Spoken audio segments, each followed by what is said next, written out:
Vamos a abrir nuestras Biblias a 1 Juan, capítulo 2.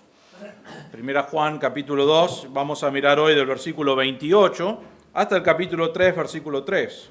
Mientras están buscando, les recuerdo una cosa que estábamos mirando en las últimas semanas. Miramos que el sistema del mundo, Juan nos dice que no amemos el sistema del mundo. Todo lo que está en el mundo se opone a Cristo, se opone al Evangelio, se opone al plan de Dios. Lo único que Satanás quiere es vengarse de Dios y hacer todo lo posible para atacar a Dios, para atacar el Evangelio, para que el Evangelio no se proclame. Y ese es el propósito del mundo que Satanás controla hoy. Él tiene el sistema del mundo. Miramos la semana pasada que dentro de la iglesia y en el mundo hay lo que llamamos cristianos, que proclaman ser cristianos y que son verdaderamente cristianos, están viviendo para el Señor porque creen verdaderamente en el Evangelio. Pero también hay anticristos. Hay personas que proclamaban que venían a la iglesia, que participaban de los ministerios, que parecían un creyente más y sin embargo negaban a Cristo como Dios. Sin embargo, negaban el Evangelio. Sin embargo, lo que Juan está enfrentando aquí, ellos creían en un Evangelio diferente o una manera diferente de conocer a Dios. Hoy en día hay muchas maneras que dice el mundo que hay de conocer a Dios. Vos podés mirar cuántas religiones hay y siguen apareciendo más religiones con algo nuevo. Pero Dios dice, yo soy la verdad, yo soy el camino, la única forma de llegar al Padre. ¿Cómo sabemos eso? En la palabra de Dios. ¿Y cuál es el camino a Dios? Hay uno solo, hermanos, uno solo. Es por medio de Cristo, que es 100% hombre, que es 100% Dios, y Él murió por nuestros pecados. Y es por creer en Él. Esa es la única manera. Ahora, quiero que sepan esto, y es muy importante. Esto no es porque Andrés dice que es así. Eso no es porque la Iglesia Bautista dice que es así. Eso es porque la palabra de Dios dice que es así. Y es muy importante eso. No creemos estas cosas porque queremos oponernos al sistema del mundo. Es más, creo que si vos sos como yo, ninguno de nosotros quiere sufrir en el medio del mundo, ¿no es cierto? Pararte en el sistema del mundo y decir, soy cristiano, inmediatamente nadie viene y te felicita. Inmediatamente sos alguien que está en contra del sistema del mundo y te tratan de esa manera. Vamos a ver eso hoy. Entonces no lo hacemos por eso. No lo hacemos porque nos gusta enfrentar a las personas. No lo hacemos porque no amamos a las personas, porque amamos a las personas. Lo hacemos, somos luz, somos sal, vivimos en el sistema que está, pero en oposición al sistema, porque el sistema se opone a nosotros y se opone al Señor. Pero lo hacemos porque la Biblia dice que el único camino es por medio de Cristo y vivimos y creemos eso. Y eso es lo que Juan está tratando de remarcar. Habían personas en la iglesia que habían rechazado esa verdad y Juan dice, no son salvos. Una evidencia de su salvación es que van a seguir lo que dice el Evangelio, pero ellos rechazaron eso. Ahora, cuando miramos esto hoy, lo que queremos hablar es la esperanza del creyente. La esperanza del creyente. Saben que una persona salva disfruta de muchas cosas en Cristo hoy. Disfruta de varias cosas, no voy a hacer una lista grande, pero les voy a decir algunas cosas. Número 1, es guiado por el Espíritu Santo. Hay veces en tu vida, que yo miro atrás en mi vida y hay veces que decís, ¿cómo tomé una decisión tan clara? O cómo luchaba con esta dificultad en mi vida todo por años y el Espíritu Santo me guió, me ayudó a tener victoria, me guió, me dio sabiduría en qué decisión tomar. Eso es algo que puede experimentar hoy el creyente. Si conoces a Cristo como tu Salvador, tenés al Espíritu Santo y Él te guía, si le permitís que te guíe, y te guía a través de su palabra. Tenemos la experiencia de ver oraciones contestadas, ¿no es cierto? Creo que si no has visto a Dios contestar en oración, seguí orando porque Dios contesta nuestras oraciones y es de gran bendición cuando ves que Dios contesta tus oraciones. Tenés la oportunidad de servir a Dios en un ministerio. No solamente lo hacemos para Dios, para glorificar a Dios, pero también se siente bien hacer eso porque eso es lo que Dios nos manda hacer. Y tenés oportunidad de servirle en tu vida. y usar tus dones y tus habilidades que Dios te ha dado para su gloria. El creyente también puede ver la dirección soberana de Dios en todas las cosas, o sea que él puede basarse en que si algo malo sucede o si algo bueno sucede, las dos provienen de un Dios soberano que está en control de todas las cosas. Y eso puede disfrutar el creyente hoy, el creyente que es salvo. Esas son realidades que puede disfrutar. Pero quiero decirles esto, lo mejor de la salvación, las cosas más grandes en cuanto a nuestra salvación todavía no son una realidad de nuestra vida.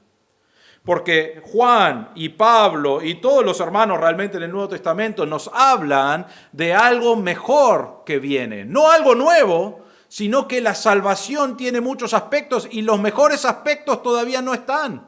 Y no los vamos a disfrutar en esta tierra, los vamos a disfrutar más adelante, cuando el Señor regrese. Y eso es lo que Juan está hablando acá. Miren conmigo primero, 1 Juan 3, versículo 3, y después vamos a leer todo el pasaje. Dice, todo el que tiene esta esperanza puesta en Él, se purifica así como Él es puro. Juan va a hablar en estos 6 versículos sobre la esperanza que tenemos, y vamos a ver qué es esa esperanza. Pero el creyente no vive hoy la mejor parte de la salvación, sino que esperamos hoy la mejor parte de la salvación, que va a venir más adelante.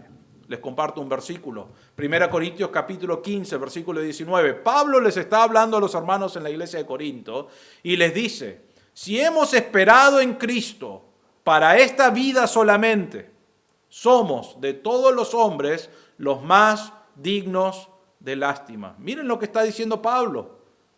Si tu vida cristiana o la salvación son solamente los beneficios que hoy experimentás, que son buenos, ¿no? Ser guiado por el Espíritu Santo y tener oraciones contestadas y lo que ya miramos, son cosas buenas. Pero Pablo dice, cuando lo pongo en una balanza, si eso es todo lo que significa la salvación, entonces qué lástima mi vida. Realmente no tiene sentido. Que el mundo esté en oposición a vos, porque vos estás teniendo contestación de oraciones de vez en cuando. Y Pablo está diciendo, somos dignos de lástima. Si fuera que solamente vivimos las bendiciones acá y que la salvación depende de estas cosas, entonces no tiene sentido. No vale la pena. Eso es lo que está diciendo. Pero no está diciendo, entonces no vale la pena. Está diciendo, no, hermanos, lo que viene es lo mejor. Vienen cosas mejores. La salvación, si bien somos salvos, el fruto de la salvación, lo que Dios nos promete, va a venir más adelante y es mucho mejor. Es mucho mejor. Y debemos tener nuestra esperanza puesta en Cristo, en la esperanza que tenemos como creyentes, que vamos a ver aquí en un momento. Vamos a leer entonces 1 Juan capítulo 2, versículo 28 hasta el 3:3. Dice así, y ahora, hijos, permaneced en Él, para que cuando se manifieste tengamos confianza y no nos apartemos de Él avergonzados en su venida. Si sabéis que Él es justo, sabéis también que todo el que hace justicia es nacido de Él. Mirad cuán gran amor nos ha otorgado el Padre para que seamos llamados hijos de Dios. Y eso somos. Por esto el mundo no nos conoce, porque no le conoció a Él. Amados, ahora somos hijos de Dios. Y aún no se ha manifestado lo que habremos de ser, pero sabemos que cuando Él se manifieste seremos semejantes a Él, porque le veremos como Él es. Y todo el que tiene esta esperanza puesta en Él se purifica, así como Él es puro. Cuando tenemos esta esperanza, y lo que Juan quiere remarcar aquí, él está hablando que el creyente debe vivir de acuerdo a la palabra de Dios. No practica el pecado, vive para el Señor. Y algunos estaban diciendo, pero se fueron muchos, ¿qué pasó con ellos? Bueno, ellos no son salvos, ¿qué debo hacer yo? Y Juan les dice, basá tu esperanza en Cristo, en la salvación que tenés y todos los beneficios que vas a recibir después. Y mientras tanto, o mientras estás mirando eso, viví en pureza, viví en obediencia a Dios. En el mundo en el cual vivimos, vivir en obediencia a la palabra de Dios a veces es muy difícil. A veces nos cuesta un trabajo. A veces nos cuesta oportunidades de trabajo. A veces nos cuesta relaciones. Puede ser de amistad, puede ser de familia. A veces causa esas rupturas porque queremos servir a Dios y se oponen a eso. A veces es difícil. En algunos países podés perder tu vida por vivir para el Señor. Podés tener violencia en contra tuya por vivir para el Señor. Todavía no hemos llegado a esos niveles aquí y oramos que no sea así, pero en algunos lugares del mundo hay violencia por solo ser un cristiano, por solamente nombrar a Dios. En todo eso, vivir para el Señor a veces es difícil, pero ¿por qué lo hacemos? Lo hacemos porque pensamos y recordamos y tenemos nuestra esperanza en la promesa que Cristo nos ha dado, que es en Él mismo, y vamos a ver eso en un momento. Entonces yo puedo vivir para Dios pensando en la esperanza que tengo en el Señor. Vamos a ver 4 cosas en esta mañana de cómo se manifiesta nuestra esperanza. Número 1, nuestra esperanza se manifiesta con permanecer. Miren el versículo 28. 1 Juan 2, versículo 28 dice, y ahora, hijos, recuerden cuando dice hijos, ¿a quién les está hablando? A los creyentes. Es la palabra tecnia, pero les está hablando a los creyentes, las personas que son verdaderamente salvas, no que profesan ser salvos, sino que son verdaderamente salvos. Dice, ahora ustedes salvos, hijos, permaneced en Él, para que cuando se manifieste tengamos confianza y no nos apartemos de Él avergonzados en su venida. Empieza ahí con la palabra permaneced, y ahora no lo tengo ahí, pero permaneced es la palabra meno, y significa permanecer, quedarte, continuar. Y lo que Juan está diciendo acá, hijos, continúen en lo que creyeron. Vamos a ver en un momento, no está hablando que podés perder la salvación, sino que el Hijo verdadero va a seguir creyendo en Él y viviendo para el Señor. A veces va a ser difícil, a veces va a fluctuar, pero constantemente lo general va a ser que permaneces en el Señor, seguís siendo fiel a Él, seguís siendo leal a Él, seguís obedeciendo su palabra, continuás en tu vida viviendo para el Señor. Eso es lo que hace un creyente. En Juan capítulo 15, versículos 5 y 6 dice, yo soy la vid, está hablando Cristo aquí, vosotros son los sarmientos, o los pámpanos en otra versión, ¿no? El que permanece en mí y yo en él, ese da mucho fruto, porque separados de mí nada podéis hacer. Si alguno no permanece en mí, es echado fuera como un sarmiento, un pámpano, y se seca, y los recogen y los echan al fuego y se queman. Está hablando acá de evidencia de un creyente y un no creyente. Hay personas que actuaban como que eran creyentes que son quemados. Esa es la ilustración allí. Pero el verdadero creyente va a permanecer con el Señor. Versículo 16 del mismo libro, Juan 15, 16 dice, vosotros no me elegisteis a mí, sino que yo os elegí a vosotros y os designé para que vayáis y deis fruto y que vuestro fruto permanezca, para que todo lo que pidáis al Padre en mi nombre os lo conceda. El creyente está asociado con la vid, da fruto de la obra que Dios hizo en tu corazón. Nosotros una evidencia, y no habla de esto Juan en este libro específicamente, aunque marca un montón de cosas, una evidencia que vemos de un creyente es si tiene fruto. ¿Qué es el fruto? Si está obedeciendo la palabra de Dios, si está creciendo en la palabra de Dios, si está madurando en la palabra de Dios. Y ese es fruto que permanece. Y la idea de todo esto es que él sigue leal a la palabra de Dios. Ahora, vienen problemas, vienen dificultades, viene violencia en contra de tu vida porque sos un creyente. Algunos dicen, no vale la pena, y se van. Algunos se van. La mayor parte van a ser inconversos. Algunos quizás se van y después vuelven. Pero no sabemos eso. Lo que sabemos es que Juan dice, el que permanece en él, eso es un creyente verdadero. El que sigue cuando vienen esos momentos difíciles. Rápidamente voy a ir por 1 Juan, lo que hemos ya mirado, pero lo voy a leer rápido. 1 Juan 2:6. El que dice que permanece en él, ¿qué debe hacer? Andar como él anduvo. Obedecer a Cristo. Su palabra, vivir en obediencia como Cristo anduvo. Él es el estándar, ya miramos eso. Versículo 10, el que ama a su hermano permanece en la luz y no hay causa de tropiezo en él. Si no amas a tu hermano, no sos salvo. Porque para permanecer en él, para mostrar que sos verdaderamente salvo, amás a tu hermano con el amor de Cristo. Versículo 14, os he escrito a vosotros jóvenes porque sois fuertes y la palabra de Dios permanece en vosotros y habéis vencido al maligno. Pero la palabra de Dios permanece en su vida, están obedeciendo, están creciendo, están teniendo victoria sobre Satanás, aunque en ese caso es doctrinal lo que están aprendiendo, pero están creciendo, están aprendiendo, están madurando en la palabra de Dios. Versículo 17, el mundo pasa y también sus pasiones, pero el que hace la voluntad de Dios permanece para siempre. El creyente en el sistema del mundo va a seguir obedeciendo a Dios, porque eso es lo que hace un verdadero creyente. Y si vos estás en el sistema del mundo, no significa que no vas a luchar con conseguir la voluntad de Dios, es una lucha. Pero si vos decís, bueno, no importa, voy a hacer lo que yo quiera, total, ya soy salvo porque creí en algún momento, evalúa tu vida otra vez, porque eso no es lo que hace una persona que permanece en Cristo. Sigue la voluntad de Dios que se encuentra en la palabra de Dios. Y el último, versículo 19, salieron de nosotros, pero en realidad no eran de nosotros, porque si hubieran sido de nosotros, ¿qué hubieran hecho? Habrían permanecido con nosotros. Si hubiesen seguido congregando, hubiesen creído las mismas cosas, hubiesen seguido creciendo, buscando ser como Cristo es, pero no lo hicieron.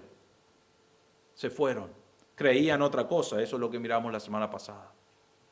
Y nos dice la Biblia que fue para mostrar, realmente Dios usó a los falsos maestros para mostrar que algunos no eran verdaderamente creyentes. El creyente permanece fiel a Dios. ¿Significa que somos sin pecado, perfectos? No, ya miramos eso. 1 Juan capítulo 2, versículo 1. Si pecamos, Él es fiel y justo para perdonar esos pecados, ¿no es cierto? Está todo eso en el capítulo 1. Pecamos, nos equivocamos, caemos, fluctuamos, todo eso sucede, pero permanecemos creyendo la misma cosa y permanecemos en el camino a ser transformado a como Cristo es y seguimos haciendo eso. ¿Por qué? Porque eso va a demostrar que sos verdaderamente un creyente. Por ejemplo, cuando la palabra de Dios claramente te marca que uno de tus pecados favoritos es pecado, ¿no? Porque hay pecados, quizás la palabra favorito no es lo mejor, pecados que son más fáciles para nosotros caer o que disfrutamos un poco. Si la palabra de Dios dice eso es pecado, ¿qué haces? ¿Resistís a la palabra de Dios? ¿O decís, Dios, tenés razón? Necesito que obres en mi corazón y necesito seguir luchando con esto. Hay momentos cuando dudás de las promesas de la palabra de Dios. Creo que si somos honestos, todos hemos dudado en algún momento de las promesas de la palabra de Dios. Pero no puede ser algo continuo en tu vida. Normalmente, las veces que yo he tenido problemas en mi vida, ¿saben por qué? Porque hay pecado en mi corazón. Y hay pecado que estoy luchando en ese momento. Y esos son los momentos que tengo duda. Pero hay dudas de las promesas de la palabra de Dios. Hay dudas de tu salvación. Hay momentos donde dudas de las promesas del cielo, si son realmente verdaderas. Hay una batalla en la vida del creyente continuamente. Dios en su palabra nos dice que sigamos viviendo fielmente y en santidad, vez tras vez, tras vez, tras vez. ¿Por qué nos dice eso? Porque sabe que tenemos una lucha en nuestro corazón. Pero, a pesar de esa lucha, a pesar de esas dificultades, el creyente verdadero va a seguir creciendo, va a seguir obedeciendo, va a seguir fiel a Dios. El inconverso que proclama ser cristiano va a decir, este ya no me gustó. Todo bien, sí, a la iglesia puedo ir los domingos, ¿no? Si no se mete con nada en mi calendario, puedo ir. Puedo servir en la iglesia, además me gusta hacer algunas cosas, me gusta limpiar, puedo limpiar, puedo ayudar, eso no tengo problema. Pero Dios, ¿me estás pidiendo que deje este pecado? ¿O que tenga que cambiar esto en mi vida? Hasta ahí nomás. Y la diferencia entre el inconverso y el creyente es que el creyente permanece en Él.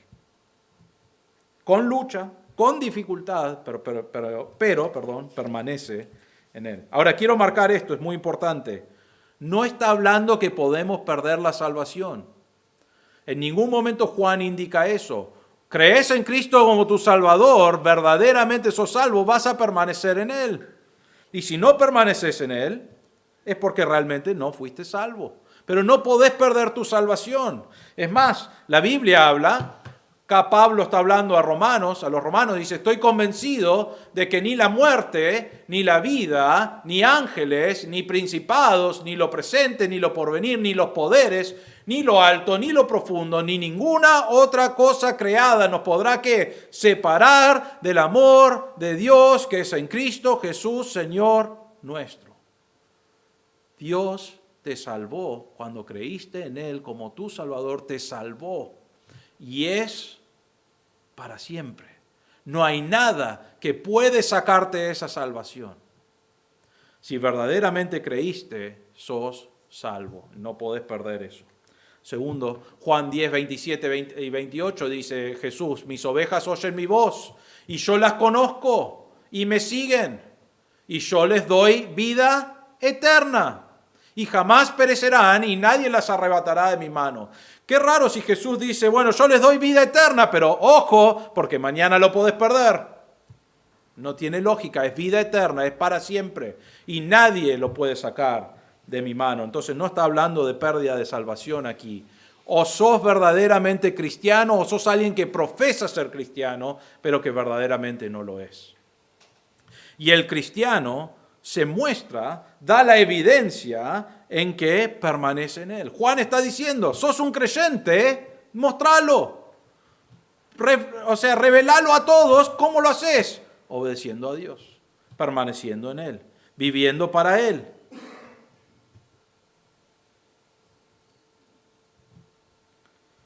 Ahora, miren el versículo 28, dice, permaneced en Él, ¿para qué? Para que cuando se manifieste tengamos confianza y no nos apartemos de Él avergonzados en su venida. La Biblia habla de que Cristo va a regresar. Él prometió que iba a regresar. Y es lo que llamamos la segunda venida. La primera venida fue cuando se hizo hombre y estuvo en la tierra 33 años, pero murió en la cruz por nuestros pecados, resucitó, tuvo 40 días con los discípulos y se fue al cielo. Y nos dice la Biblia que Él va a regresar de la misma manera que se fue y va a venir en su segunda venida. Y en ese momento, y hemos estudiado esto en Mateo, pero en ese momento Él va a venir a reinar y va a establecer su reino. Y podés leer todas esas cosas que van a suceder en Apocalipsis o en Daniel, capítulo 9 en adelante. Y lo que Juan está diciendo es, seguí en Él hasta ese momento. ¿Y qué va a pasar en ese momento? Cristo va a manifestarse. Y si en ese momento Él se está manifestando, va a decir, tengamos confianza y no nos apartemos de Él, avergonzados en su venida. Si vos sos alguien que profesa ser cristiano, pero que verdaderamente no cree, cuando venga el Señor, no vas a estar ahí con confianza. ¡Ay, llegó el Señor! ¡Qué bueno! Vas a estar escondiéndote porque sabes que tu corazón no es verdadero. No sos salvo.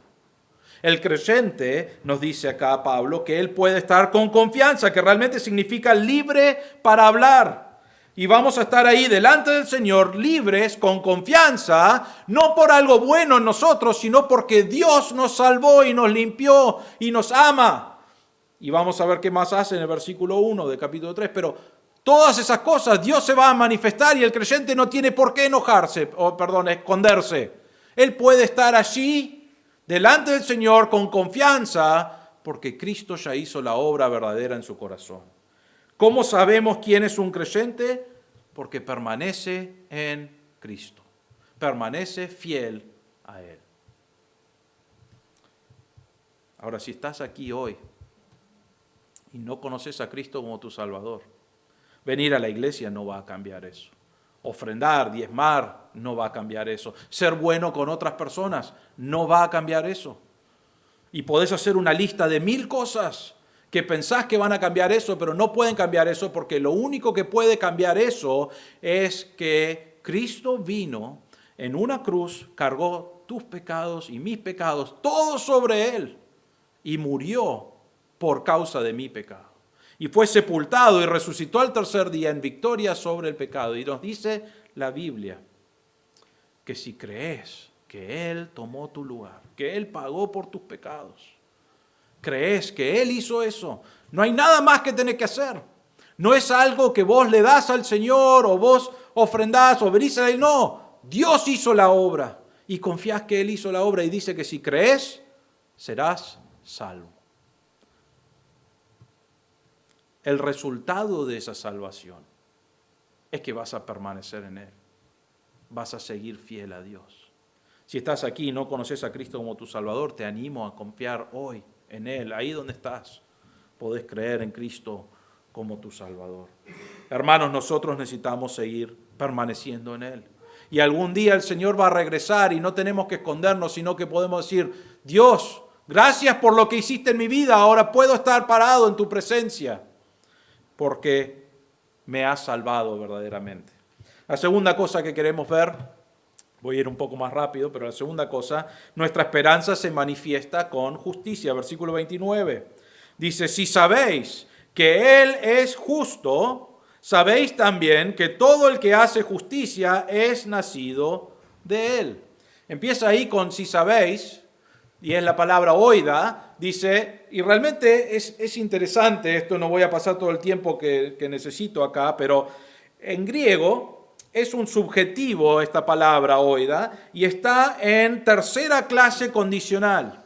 Y la idea es si es posible, o es una posibilidad esta palabra. Entonces, algunos lo interpretan así, creo que no es la interpretación, pero se puede interpretar como dudando. Quizás Él es justo. Pero sabemos que Juan no está diciendo eso porque él ya nos dijo que es justo. Entonces creo que lo que está haciendo acá es que la persona se pregunte si realmente Cristo es justo, si ya lo ha considerado. Entonces creo que la pregunta es, ¿te has dado cuenta que Cristo es justo? Y él dice ahí, si sabéis que Él es justo, entonces, ¿te has dado cuenta que Cristo es justo? Y les está diciendo a los hermanos ahí, ¿se han dado cuenta que Cristo es sin maldad, que Cristo es sin error, que Él es sin pecado? Y después dice, si te diste cuenta que Él es así, dice, sabéis también. El sabéis también es la palabra gnosko en griego, y dice, saben por experiencia o por razonamiento en su palabra o por lógica. Y lo que Él está diciendo es, viste que Cristo es justo. ¿Lo has mirado? ¿Lo has considerado? Entonces date cuenta en la experiencia, en lo que has visto en la palabra de Dios, Él hace que el que hace justicia también es nacido de Él. ¿Qué es lo que nos está diciendo? Si Cristo es justo, que es justo, entonces la persona que conoce a Cristo como su Salvador también va a ser justo. ¿Por qué? Porque somos como Él es. Porque somos nacidos de Él. Mirábamos esto, di una ilustración la otra semana, pero el padre es de una forma y el niño normalmente es muy parecido al padre, ¿no es cierto? O a la madre, a los padres. Tiene características de un padre. Y lo que Juan nos está diciendo acá con el nacido de Él es, si Cristo es justo y Él es nuestro Padre, nosotros vamos a ser como Cristo. Entonces vos no podés decir, soy un cristiano, creí en Cristo como mi Salvador, pero mi vida es pecado tras pecado tras pecado y no me importa, voy a seguir pecando. No puede pasar, o puede pasar, pero voy a decirte esto, no sos nacido de Él. Porque lo que Juan está diciendo es, si el Padre es perfecto, si el Padre es sin pecado, si el Padre es justo, en nuestras vidas también debe reflejar eso. ¿Por qué? Porque somos nacidos de Él. Y el Hijo refleja al Padre. Entonces, nuestra esperanza se manifiesta no solamente con permanecer, sino con ser justo en nuestra vida. ¿Somos perfectos? No. Tenemos pecado. Pero El pecado viene de vez en cuando, ya no es un hábito como era antes de creer. Antes de creer era un hábito. No había nada que lo iba a frenar. Seguías pecando y pecando y pecando, pero una vez que crees, el hábito se rompe y es de vez en cuando que pecas. Y la mayor parte de tu vida, el hábito debe ser justicia dentro de la palabra de Dios, obedeciendo la palabra de Dios. La tercera cosa es nuestra esperanza se manifiesta con ser sus hijos. Miren el versículo 1 del capítulo 3. Mirad, cantamos esta canción hoy, mirad cuán gran amor nos ha otorgado el Padre para que seamos llamados hijos de Dios. Y eso somos. Por esto el mundo no nos conoce, porque no le conoció a Él. Empieza ahí con la palabra mirad y es una exclamación ahí. Contemplen, miren. Está llamando a una atención cercana. Fíjense lo que acaba de pasar. Juan está asombrado con la realidad de lo que va a comunicar. ¿Y cuál es eso? Miren, cuán gran amor. Y la idea ahí de esa frase de cuán gran amor dice, miren, algo extraño, algo extranjero, algo extraterrestre, algo que no conocemos y no hemos conocido hasta este momento. Es inexplicable. Tenemos las palabras, pero no lo entendemos completamente. Eso es lo que Juan está diciendo. Es algo que nosotros no entendemos, es extranjero para nosotros. Y él dice, es un gran amor. El amor es diferente a todo lo que hemos conocido hasta ahora. No es un amor erótico, no es un amor de afecto entre amigos, no es un amor de familia, de padre e hijo, es un amor que la Biblia llama ágape en griego, y es la palabra, se llama el amor de decidir. Cristo decidió amarnos, aun cuando éramos enemigos, aun cuando blasfemamos su nombre, aun cuando no queríamos saber nada con Dios, Él eligió amarnos. Y Juan dice, no van a entender lo que estoy diciendo, miren cuán gran amor que Cristo mostró, que nadie más en el mundo puede mostrar. No hay nadie que se acerca porque no lo entendían hasta ese momento. Solo Cristo puede mostrar ese amor. Y nos dice, mirad cuán gran amor nos ha otorgado el Padre. La palabra otorgó es que Él dio. Él decidió que iba a ser así. ¿Y qué hizo? Para que seamos llamados hijos de Dios. No solo amigos, no solo colaboradores, no solamente miembros del reino. Nos adoptó a ser sus hijos. Juan está diciendo es un amor que no hay explicación, no lo entendemos. Solamente el amor de Dios puede ser de esa manera, que nos adopte para ser sus hijos. Saben que en esta semana me reí un poco. El martes, todos sabemos, bueno, se van a recordar, pero Argentina jugó el martes, ¿no es cierto? En Santiago del Estero. Y estaba mirando el Teis Sports a la tarde y había un nenito de como 10 años y él estaba con su cartel y todo, gritando, esperando que Messi lo salude. Y dijo, Messi, te amo, quiero que me adoptes. ¿No es cierto? Creo que todos queremos que nos adopten, ¿no? Él estaba re contento, él estaba como, Messi, te amo, quiero que me adoptes, sería buenísimo ser parte de tu vida. Ahora imagínense conmigo que Leo Messi sale de donde sea que está con todo el grupo y viene a este chico y le dice, te voy a adoptar, ¿no? El chico va a estar, probablemente se va a desmayar y va a morir, ¿no es cierto? Pero va a estar re contento.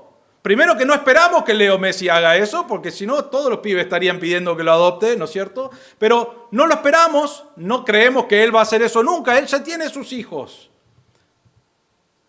Y el chico, ¿qué haría si Messi lo adopta? Él estaría como, Messi, ¿qué querés que haga para vos? ¿No es cierto? Porque quiero mostrarte amor y agradecimiento y estoy re contento que vos no solamente mostraste un interés, sino que me adoptaste, me hiciste un hijo. Ahora tengo los mismos beneficios que tus otros hijos. Y diría, sí, qué bueno, qué gran cosa para ese chico. Ahora piénsenlo de esta manera, en Cristo. Viene Dios y nosotros decimos, ¿quién sos vos? Salí de acá. Y empezás a gritar malas palabras y blasfemias y odio y sos un enemigo y decís, Dios no quiero saber nada con vos. Y lo rechazás, y lo rechazás, y lo rechazás. Así es nuestra vida, es nuestro pecado. ¿Y Dios qué hace? Pero te amo igual.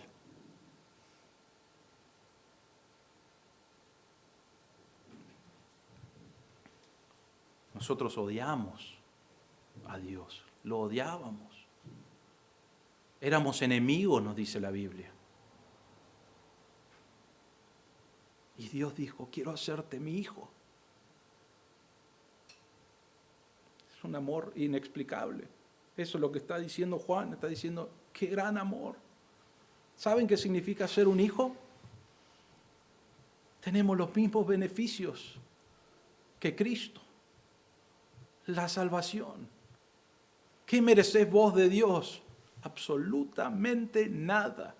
La ira de Dios, eso es lo que mereces. Porque tu pecado merece la ira de Dios. Y Dios dijo, aún con tu odio hacia mí, aún siendo un enemigo, aún buscando oponerte a mí completamente, me dijo, Andrés, te amo. Y un día me llevó el Evangelio para que yo escuchara y creí en Cristo como mi Salvador. Y Él pagó por mi pecado y Él dijo, Andrés, ahora sos mi hijo. Y vas a recibir todos estos beneficios por ser un hijo. Eso es el gran amor que está hablando Juan aquí. No hay amor más grande. Por eso Él dice que es inexplicable. No tiene sentido. No lo entendemos. Pero Dios decidió que iba a ser así. Y hermanos, si conoces a Cristo como tu Salvador, dice ahí en el versículo, vamos a leerlo, mirad cuán gran amor nos ha otorgado el Padre para que seamos llamados hijos de Dios. Y dice, y eso somos. Sos un hijo de Dios. Si creíste en Cristo como tu Salvador, tus pecados fueron perdonados y damos gracias a Dios por eso, pero pasaste a ser adoptado por Dios Padre. Sos un hijo de Dios. Podés ir a Dios y decirle, papi, y miramos eso hace unas semanas atrás. Papi, estoy luchando con esto. Papi, tengo problemas acá. Papi, no sé qué hacer. Y Dios nos escucha, y Dios nos ama, y nos dice la Biblia que Dios quiere lo mejor para tu vida.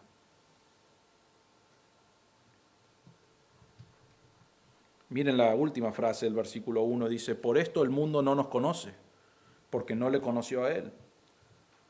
A Cristo no se dieron cuenta ni quién era Él, ¿no es cierto? Él vino, Él hizo todos los milagros para mostrar que Él era Dios. Él dijo, yo soy Dios. ¿Y qué hizo el mundo? No le gustó que enfrentó su pecado. Y el mundo dijo, crucifíquenlo. Y mandaron a Cristo a morir en una cruz para deshacerse de Él. ¿Qué fue lo que dijo Cristo cuando Él estaba en la cruz? Dijo, Padre, perdónalos porque no saben lo que hacen. El mundo se dio cuenta que mató a Dios, que había crucificado a Dios. No. Entonces Juan nos dice, el mundo no nos conoce. El mundo no sabe que somos hijos de Dios. Podemos decírselo, podemos ser diferentes y debemos ser diferentes en nuestro testimonio, en sal y luz, pero no va a entender lo que eso significa. No entiende que nosotros somos hijos de Dios. No entiende eso, no lo va a entender. Y el mundo no va a conocerte como hijo de Dios. ¿Por qué? Porque a Cristo tampoco lo conoció como Dios. Romanos 8:19 dice, porque el anhelo profundo de la creación es aguardar ansiosamente la revelación de los hijos de Dios. Hoy el mundo no sabe que somos hijos de Dios. No sabe lo que eso significa. Nosotros no sabemos completamente lo que eso significa, no lo entendemos completamente, pero algún día vamos a ser revelados como hijos de Dios. Dios va a decir, cuando Él venga y va a ser manifestado delante de todos, va a ser obvio quiénes son los hijos de Dios y quiénes son las personas que no creyeron. Y nos dice la Biblia en varios lugares, el destino de los hijos de Dios va a ser en el reino con el Señor por toda la eternidad. Y los que no creen, por toda la eternidad Jesús, más que cualquier otra persona en toda la Biblia, habla de un infierno, de castigo por su pecado y por no creer.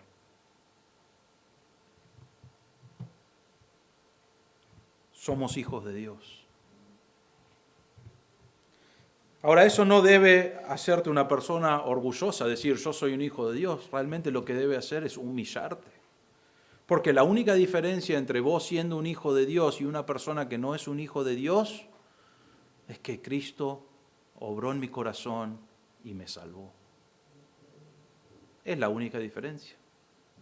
No soy mejor que otra persona, vos no sos mejor que otra persona. La diferencia es que Dios obró en tu corazón para que vos creas y creíste y fuiste salvo.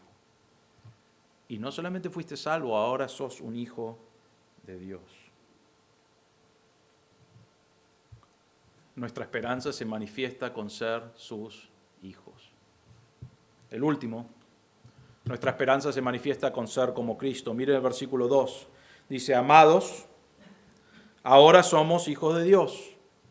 Y aún no se ha manifestado lo que habremos de ser, pero sabemos que cuando Él se manifieste, seremos semejantes a Él porque le veremos como Él es. Y todo el que tiene esta esperanza puesta en Él se purifica, así como Él es puro.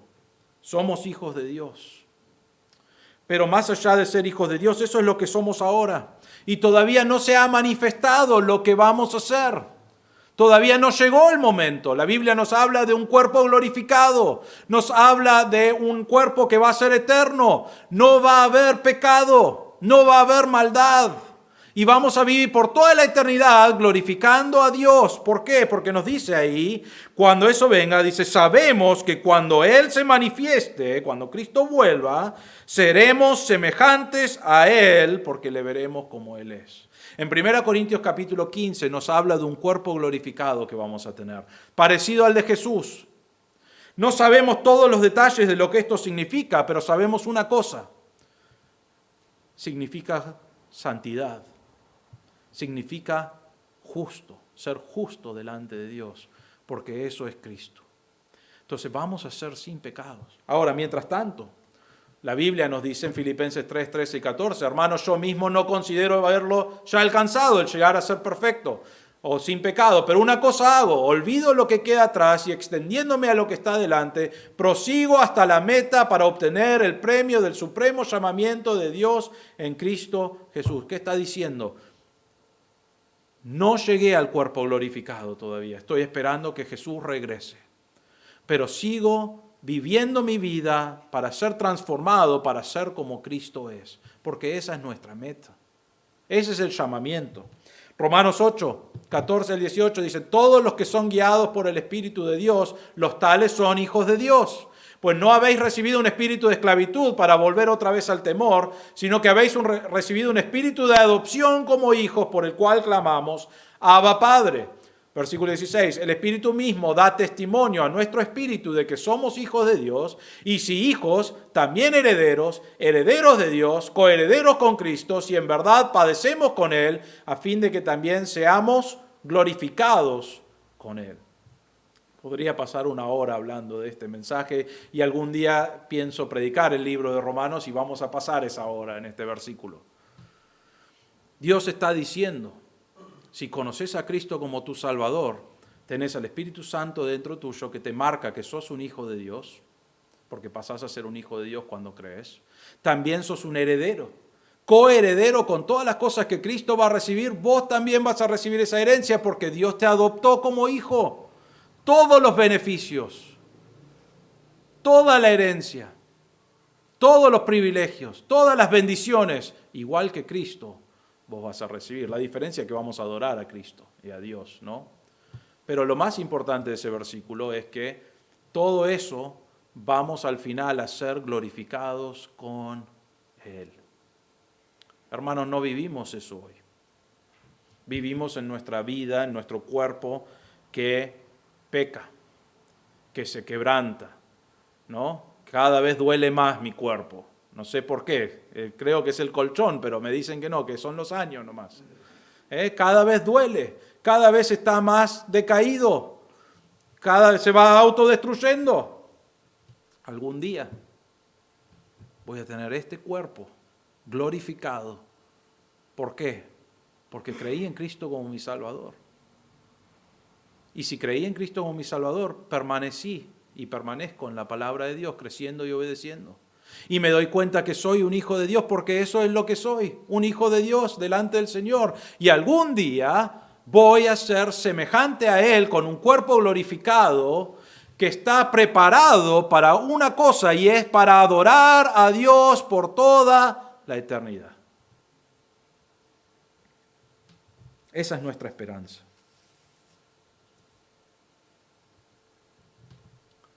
Eso es lo que nos espera, hermanos. Ahora, ¿qué hacemos con eso?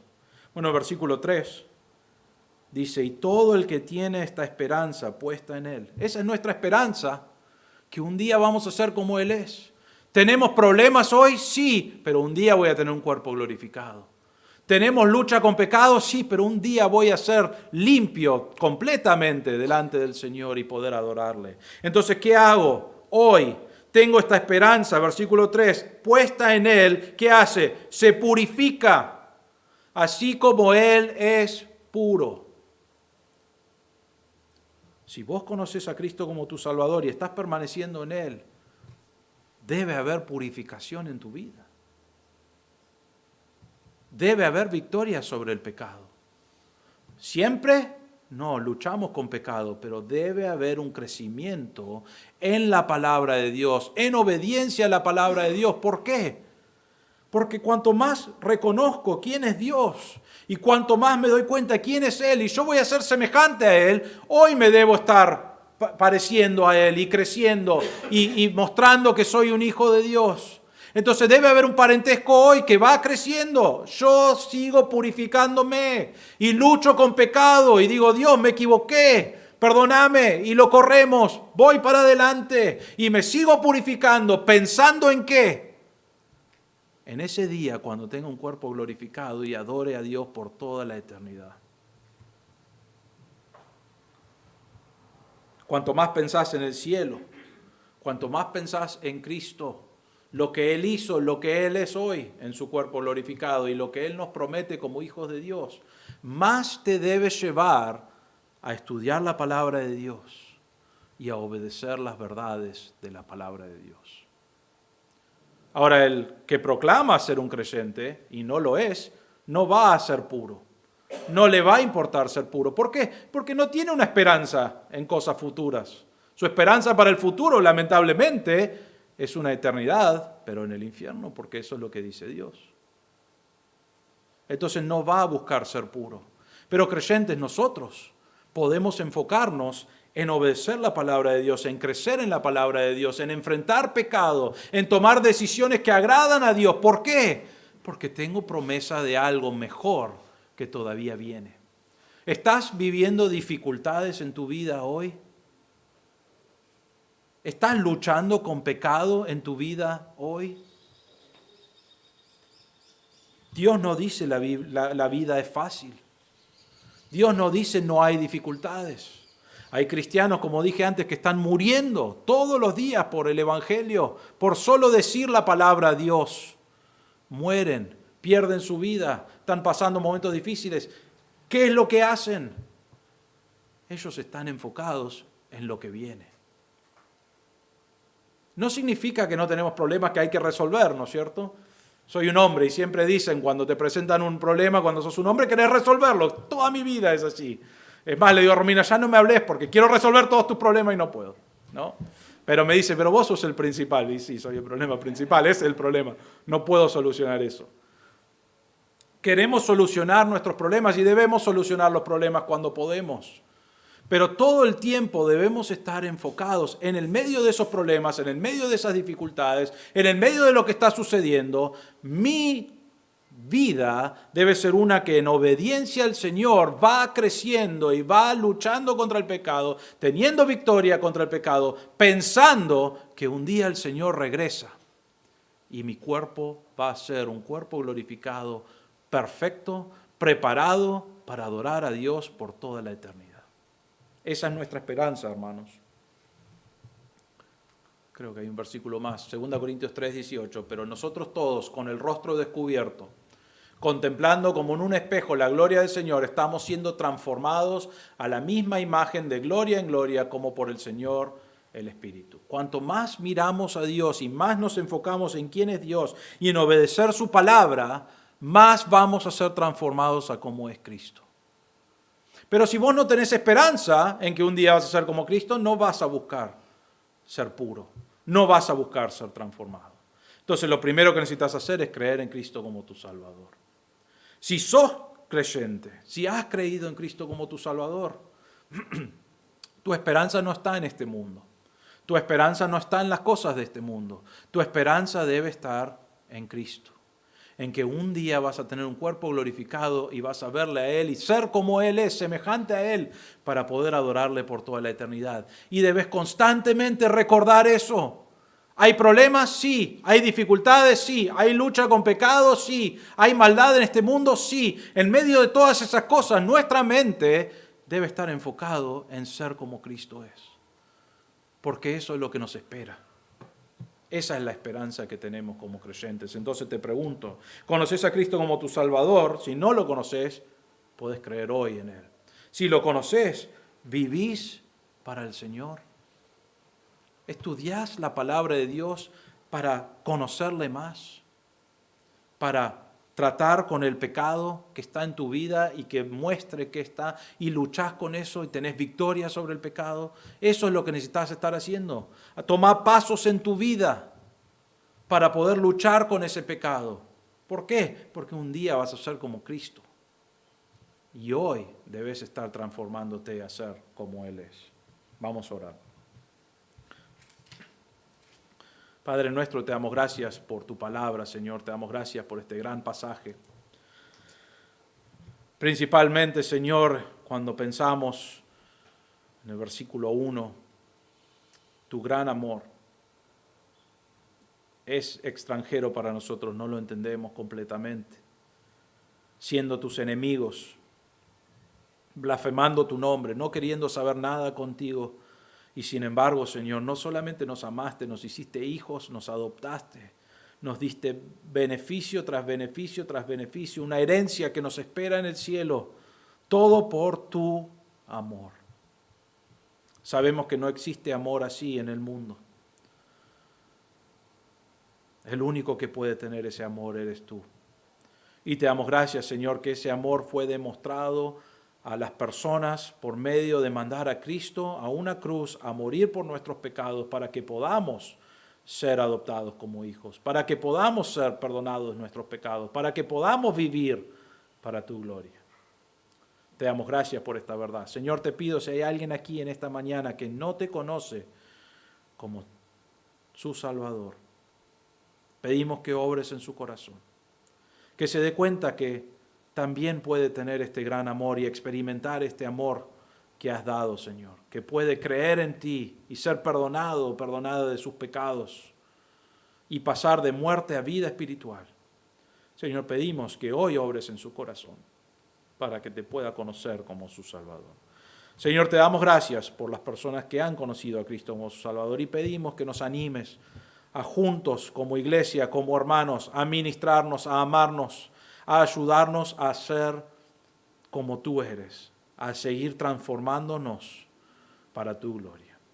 Pedimos, Señor, y sabemos que algún día vamos a glorificarte por toda la eternidad y qué glorioso va a ser. Pero pedimos que podamos poner eso en práctica hoy, glorificarte con nuestras vidas, con nuestra obediencia, con vivir de una manera pura para ti. Pedimos que ese sea el deseo de nuestro corazón. Te agradecemos por tu palabra y el pasaje que hemos estudiado hoy. En el nombre del Señor Jesús. Amén.